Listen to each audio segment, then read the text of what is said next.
Hey everyone, welcome back. Now today I want to talk about my personal experience or share my personal experience about my continuing education while parenting. I graduated with my degree in social work back in a long time ago, and I had applied to go to graduate school because there's really not much you can do with a social work bachelor's degree, and I wanted to become a counselor. And so I applied for graduate school and I was gonna go, but I was also pregnant with my first baby. And it was kind of a dilemma because I wasn't sure if I could handle school and a baby. So I made the hard decision to not go. So I gave up my spot and I did not go. I figured, well, I can go in a few years. I'll go in a few years. Looking back, it's hard to say if I made the right decision or not because life just works out in unexpected ways. I'm not sure if I would have been a good counselor, or maybe I would have been fabulous. Who knows? But fast forward a few years, quite a few years, and I found myself ready to embark on my graduate program again. And at this point in time, I decided to work on getting my teacher's license and my master's degree in teaching. And so I went back to school. I was raising my 5 children at the time. They were age 9 to 17, so it was quite a few years later. It may sound overwhelming, but with support and help from my husband and my incredible children, my incredible husband actually, we made it work. He took over the cooking and the shopping and the dishes, which was fabulous. Of course, probably wasn't too bad of a choice or hard of a choice since I had kind of stopped cooking much. I was like, spaghetti, tacos, taco salad, chicken nuggets. Kind of gave up on my repertoire of different things. And so I think he was like, oh, cooking will be much easier if I do the cooking because I'll be able to cook what I want. But I enrolled in a graduate school at Augsburg College at their remote learning area in Rochester, which we had teachers. It was kind of a satellite position, I guess. And I made the commute. It was only a 50-minute commute. And after I started going, I was able to find people to carpool, which was great, wonderful to carpool with people. And another thing Augsburg does is they fed us dinner every time we came. And so that was amazing. That was part of our tuition, but it was still amazing. We didn't have to worry about eating. We could just go from school, go from work, classroom to school, to Augsburg. And so that worked out really well. And at the first year I was a part-time substitute teacher. So I had time to study and do all the things I needed to do. And then I was my license in social work, in special education, and I became a teacher, full-time teacher. And then I had to finish while I was teaching full-time. It wasn't easy. But I'll tell you that time I was substituting, I got the best assignments, like assignments where the kids they were out on a field trip or they had an assignment they had to work on and they were all like perfect. And so I was able to type up my papers, write my papers, read my research that I needed to do. I mean, it just seemed to work out perfectly. There were times where I was like, this is never going to work out. When we were taking math classes, I don't have a math brain. There's no such thing as a math brain. But at the time, I thought there was. And I was like, I can't do this.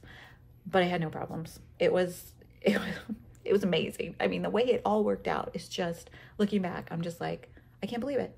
I was able to do my studying, manage my home, take care of my job. And now I look back and I think, where'd all the time go that I was doing studying? I don't know where it all went. I mean, it seemed to just work out like dominoes, just perfectly. Now, it doesn't mean it was easy. It doesn't mean there were days where I did not want to get in the car and drive to Rochester, especially in the middle of the winter when it was just the nastiest weather outside. And I thought, there's a few times when I was driving with Kathy that she was like, we're going to die. I was like, I know. Driving 25 miles an hour, 10 miles an hour, can't see, can't tell if there's a ditch over here or if there's a car coming over here. There's a few times we should have stopped. We just went slower. I remember her daughter called her at one point and told her, tell Lisa to take off her cruise control. It's too dangerous. I like to drive cruise control. At the time I didn't though. So I was like, I don't have it on. It's okay. But there were times it was dangerous. It was scary and we still did it. But I persevered. I utilized any spare moment I had during every teaching prep I had. And I got through it. There was a few times on the weekends that I would spread everything out on the kitchen table and my dogs would sit there and just watch me, and they'd climb up on the chairs and just sit there and watch me. And I was like, I know, I don't even have enough time for myself, my kids, or you. It sucks right now. But we did it. But as the years went by, My children reached significant milestones during this time too. I mean, two of my sons graduated from high school and headed off to college. Meanwhile, my daughter required surgery, and she had her feet reconstructed. She had some issues from when she was really young, and she'd started running and she couldn't continue. And so her feet were reconstructed. That was months and months in CAS and visits to the doctor, CAS off, CAS on.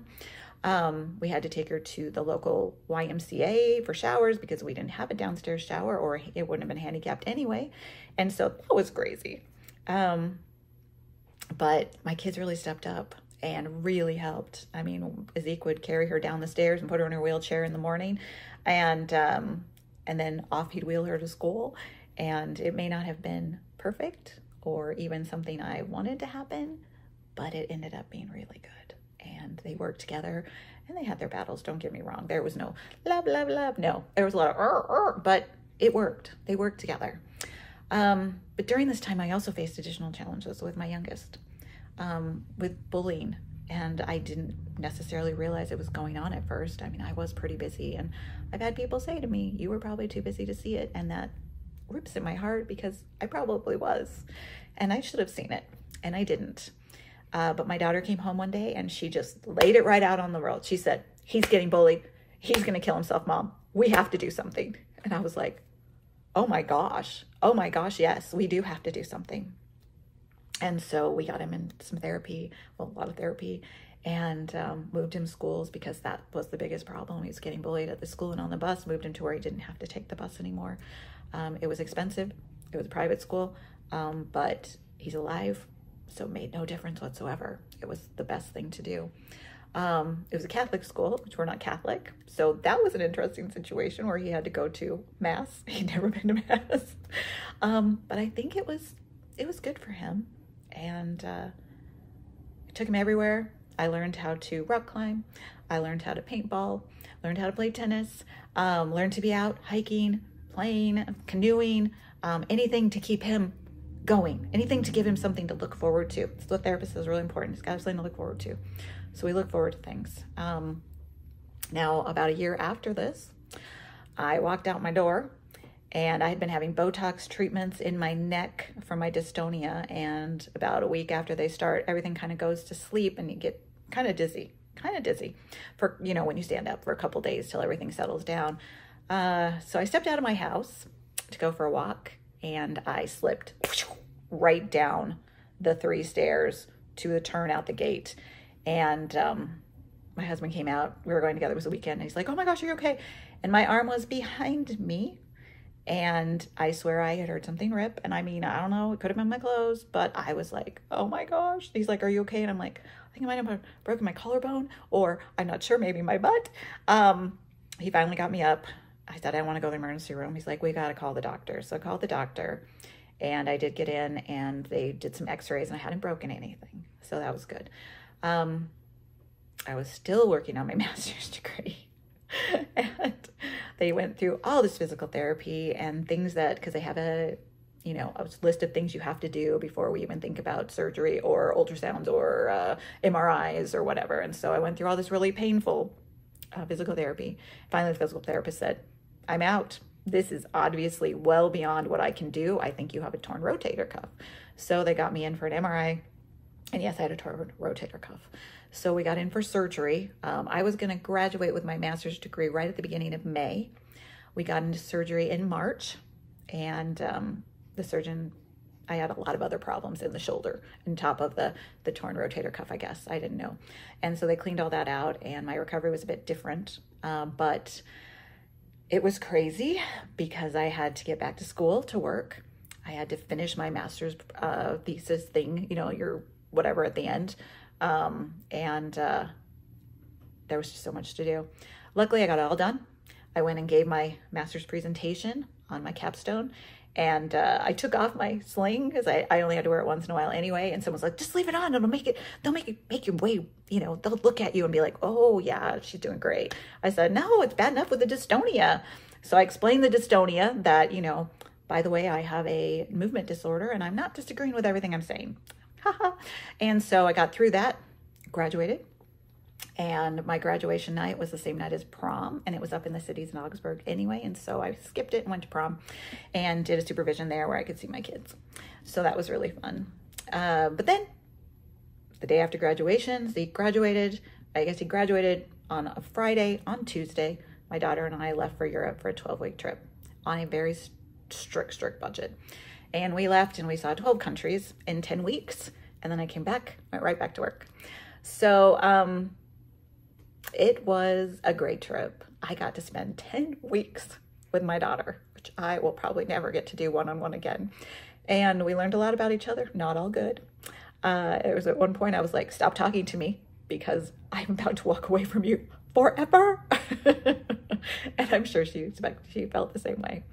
But reflecting on my journey with all the craziness and the whirlwind of chaos, at the time it was hard. But looking back, I learned that there's so many things that make life meaningful. And also, I learned that you cannot balance. It's not attainable. Balance, life, work, blah, blah, blah, blah, blah. Balance is not attainable. Instead, you just have to navigate the ever-changing demands of life. Somebody needs you more. Someone needs you less. You need to concentrate on this. You need to concentrate on that. There's no balance. You're just holding on for dear life as life is swinging you around. And prioritizing, adapting, being flexible is a skill that is required for juggling parenting, working, education, illnesses, surgeries, all at the same time. It is so important. But I am so thankful for the support I receive from my family, from my husband, who picked up so much of my slack. And I am forever grateful for them. My parents, my brothers and sisters, everyone that was able to pick up the slack for me during those years of working and going to school. It was 3 years total. And it was crazy. And I had understanding professors. I made it to class every day, but there were times where I was not as prepared as I would have liked to have been. And, you know, they gave me an extension, or they were just like, nope, you can do it. And amazingly, I did.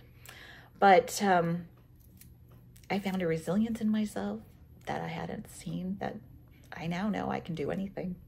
If I put my mind to it, I can probably do anything. You know, I just have to decide what that is. But I believe that sharing our stories and expressing our feelings about our stories, the good ones, the bad ones, the sad ones, and we've had a lot, it brings us together. We know we're not alone. You know, if you never talk about your struggles and your wonderful parts of your life, you don't know that other people are going through the exact same thing. They're suffering just like you are. But if you share those moments with other people, you're able to embrace them and they're able to embrace you, and you're able to realize we're not as different as I think. We are so much more connected than we are disconnected. And I would like to know about you. I'd love your comments about how your journey went, how the craziness and the chaos of your life is going. Trust me, it can get bad, but it can also be absolutely wonderful. Thanks so much for stopping by. And I hope you enjoyed this video. And if you did, please give a thumbs up. I'm going to be in more videos about parenting and education, aging, because we're all going there. You know, as we're parenting, our parents are aging. As our kids go out and they may start parenting, none of mine seemed interested in it right now, then we're gonna, you know, we're aging, they're aging, life is changing all the time. So please comment, let me know how you're doing. I really am interested. And thank you so much for stopping by. And if you haven't subscribed to this channel, please subscribe. I'd love to have you here. Have a wonderful day.